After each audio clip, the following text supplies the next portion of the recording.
The airship suddenly tilted to the side as though toppling over, falling off the side of the island like a rock. Perfect. The swamp bubbled and popped as Babby watched. It smelled foul. Babby had always just assumed that age made one smell gross. He was beginning to realize that the reason Grandpa smelled so bad was because of all the time he spent here. Do you want to be Grandpa or Babby? I don't have a preference. Who do you want me to read? I don't know. That's why I asked you. they don't show up like too frequently. I'll be Grandpa, fine. Alright. Come on, boy! We won't catch a thing if you dwaddle the way you are. The early bird gets the worm, hoo-hoo. Aren't we after fish? It's an expression. It was also past midday when we set out. Don't trip over tiny details like that, Babby.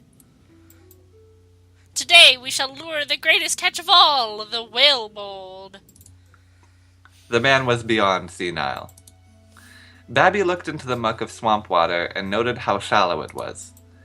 He knew what a whale was. He had seen them off the coast of the Spires. He knew one could never live in water like this, bold or otherwise. He sighed as he trudged after the doddering old bird. Today's the day. I can smell it on the wind. Good God. Liana struggled to pull her hands free of the rigging as Stolas complained. Her white-knuckle grip seemed to have cemented during the descent. Anne seemed none worse for the wear. His difficulties with getting the ship to properly fly instead of plummeting toward certain death had seemed of little more concern to him than picking a beverage to accompany breakfast. Speaking of which, she had lost hers. She was thankful that it had flown outwards during the death spiral and splattered neither her nor the spotless deck. That was a bit of fun. Oh, shit, that's the wrong voice, isn't it? That was a bit of fun, weren't it? And now we've got to dip into the pulsoon of that there fog bank and parry the wind for a course. Liana was convinced now, if she hadn't been before, that the want-to-be pirate had little to no idea what he was saying. Yeah, what the fuck is he saying? Yeah, I have no idea what he just tried to tell us to do. Do you have any idea where we're going, Anne? Haha, nary a clue, lass. We're going to sortie in low and scout out for your ruins. Do it slow-like, lest we scuttle ourselves against them. Liana nodded. She took a moment to examine the ship. She could feel the magic bound to the hull, some sort of reinforcement, she guessed, and another spell. The second was likely whatever let it fly. A modification of the spell that was supposedly once used to grant flight to brooms? Liana knew a similar spell fueled the flight of the island, but it had never been something she had particularly researched. She regretted that now. The ship shifted hard as the pirate turned the wheel, banking them lower. She stumbled before, catching herself on the railing. The pirate captain stood as steady as a stone. She felt out, drawing in a fraction of the magic on him, trying to identify what kept him so steady. She couldn't recognize a single aspect of the spell. Spiraling stars, had the man been developing his own magic? Guilt struck her.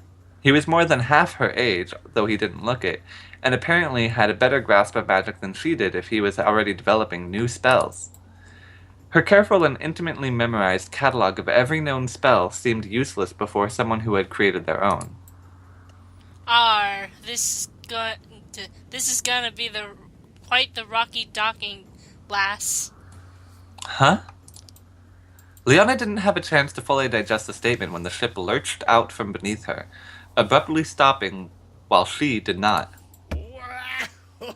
Her arm cracked sharply against the bow as she tumbled over it. Grandpa sat stock still. He had found a tree, and upon declaring the location perfect for fishing, cast his line. The hook now hung, free of any form of bait, 20 feet in the air, dangling from a branch. It had been there for at least 2 hours. Grandpa's pale eyes stared up at the bob with expectation on his face, the rod held happily with one gnarled foot. Babby could only sigh and watch. How long do you think... Shh. Babby fidgeted. Are you Shh. hungry? Babby finished weakly. I said shush. Ugh. And so he sat beside the old bird, crossing his wings moodily. Don't fidget so, little one, else we'll never get a bite. It was sad to see such a great bird descend so far into senility. Watching over him was the least Babby could do for the elder. It didn't mean he was going to enjoy it, though. Grandpa was the reason that the harpies had survived following the rupture. Of course, Babby hadn't been there. His dad's had, though. He let out a long sigh. Grandpa shot him a look. Babby looked away and watched the fog as it curled, his mind playing at the shapes in the mist. For a moment, he swore he saw a form running through them, when the crack of a branch turned his head to Grandpa's tree. He caught only a glimpse as an immense shape glided like a whale between the waves and the sea of fog. The branch from which the lure had hung was gone. The lure snared on whatever had passed, the old bird's line spun wildly as it extended further and further, a beaming smile of delight playing across Grandpa's face. The old bird braced himself, ready to pull hard on the uncoiling line. Babby stared in horror as the line unwound, almost to the spool, as he stepped forward. He snatched the rod from the elder's hands and barely tossed it aside before the line went taut and the rod whipped away into the swirling mists of the swamp. Rip. Oh no! Now we have to go find my rod. Might have to catch the whale-bolt by hand. What was that? The whale-bolt! It's a type of kobold. It soars through the skies. He seemed troubled for a moment. Though I can't remember what a kobold is. I just know that I need the scales of a whale-bolt for my tea. I need to clear my head, boy. The old bird began to waddle off after his rod, his feathers trailing in the mud. Babby watched wide-eyed as the elder walked. Then, with a resigned sigh, he followed. As the world had tumbled, she swore that the pirate had barely flinched during the impact, still gripping the mast. Tearing herself free of the muddy pool that she had landed in, she looked down at her filthy clothes. You still breathing, lass? I. Had she just said I? I. Heavy boots struck the ground beside her as she scraped at the mud which clung to her face and clothes. I be having to change of clothes if you be needing it. Leona imagined herself in the pirate costume the captain wore. No. That's alright. She would deal with the mud for now. Is there a reason you crashed the ship? Aye, it be my first time taking her skyward. He's so positive about this. Yep. Leona considered snapping at him for bringing her on a ship's maiden voyage, but considering she had practically begged him to take her, she thought better of. Yeah, you ran onto a ship and were like, we have to leave right now. You don't know me, but I know you, and we gotta go. And he's just like, sure. So you can't criticize him at all. Is it still, skyworthy? Probably. I need to give her a glance over the bilge to make sure her hull tain't breached. But I will be skyward again in no time. Good. I think. She still wasn't sure if he was using half of the words correctly. If you're going to check the ship, I think I'll go out and scout around a bit. See if I can find something to point us in the right direction. Leona reached into the pouches at her side. Ginger, cayenne, and... I don't know how to say that. Ginkgo. Ginkgo? Ginkgo. Ginkgo. The herbs were dried and preserved, but as she inhaled, she still drew power from them. She inhaled their essence a second time, an advanced technique. She wondered if the pirate could do it, and then let the gray dust of their remains fall from her open palm. Like ash. Yeah. It took a few moments for the spell to take effect. The dark of the thick fog bank grew brighter, not that it aided in visibility, but her ears began to pick up movement, though distant. The air was moist and the smell and taste were exactly what one might expect in a swamp like this, the staleness leaving a foul flavor on her tongue. "I'll be back." Brushing off as much of the remaining mud as she could, she stepped into the soupy fog and was gone. Anne scratched his beard, shrugged, and made quick to check his ship. A tune began to rattle in his head. Dare he sing it?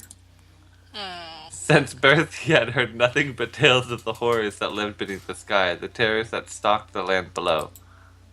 bugger it! Oh, I once knew a lass, and her name was Ash, and her skin was fair and pale. And though she nary had a care from her toes to her hair, she's the hero of this tale. The words came to him on a whim, each line writing itself as it was sung. Of course, he didn't know anyone named Ash, but it made for a jaunty tune. On her hand was a mark, and her heart was a spark, a phoenix set to flame.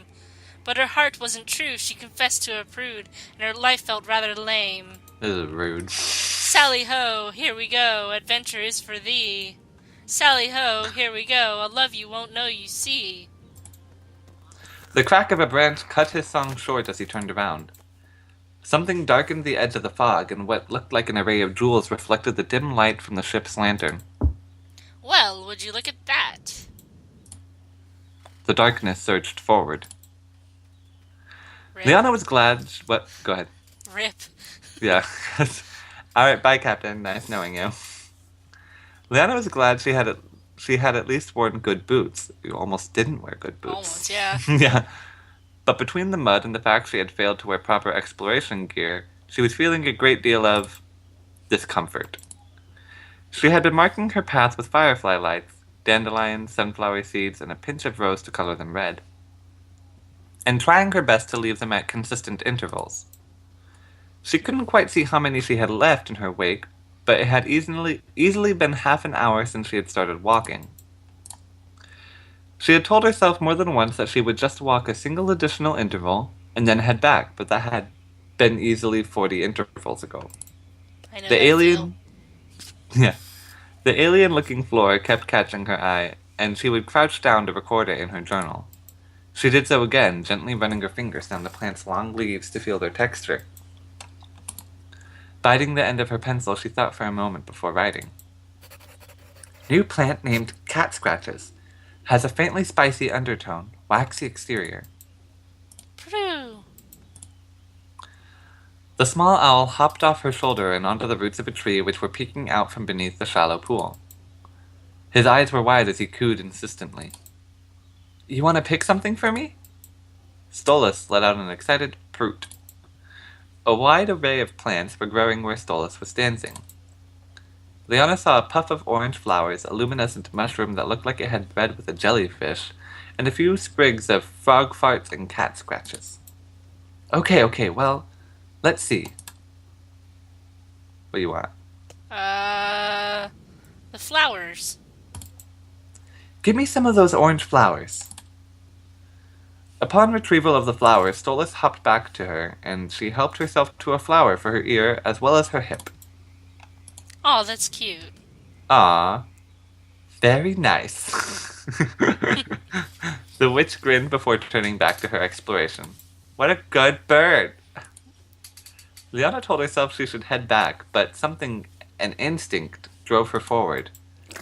Her foot got stuck in another mud pool. That was the instinct. Yep. She felt especially driven when that happened. With a grunt, she wrenched her foot free. There was something just ahead. She was sure of it. Whoops. Oh god, 1 second. I fucked up again. Oh, okay, there. And then, there it was. As though the fog had shifted solely to make the reveal, a monolith stone pyramid rested before her, not half another interval ahead of where she stood. Wow. Prue. Hooroo. Prue. Stolas cooed softly. The stones were freshly cut, neatly too. The edges were practically sharp, The sides and plateaus of each level were near sheer. These looked like they may have been cut with tools of the old world. Though she conceded with enough care and time the same effect could have been achieved with a simple chisel, she wasn't one to jump to conclusions. Liana brushed a hand against the surface, and all at once it felt something alien, magic so unfamiliar she recoiled. Images of ancient aliens sprung to her mind, but she mentally stopped them out. She refused to even entertain such fancies. A walk of the perimeter of the building took her half as long as it had taken her to find it. It was enormous, and where had this much stone been found in the middle of a swamp? That's a good question. Yeah. Also, did you consider the fact that you left a pirate alone in the middle of the swamp, like almost an hour ago now? Yep. I'm just gonna go to look around. Yeah. I'll be back. I'm just gonna scout, see if I can find something. She mapped the outside, marking the entrance she had chosen to pass on her first lap before returning to it. A shiver ran through her spine as she stared into the darkness, even her enhanced senses failing to penetrate far. Don't shy back now, Liana. Hoot hoo! She reached into her satchel and withdrew a fistful of dandelions. It was far from the most efficient light spell, but seeing as dandelions could replace any component in sufficient quantity, and they were as plentiful as, well, dandelions, she thought it better to save her rarer components for more demanding spells. She drew in the magic, once again drawing in twice before exhaling onto her pen, lacking anything else handy. With a guarded breath, she stepped forward into the dark.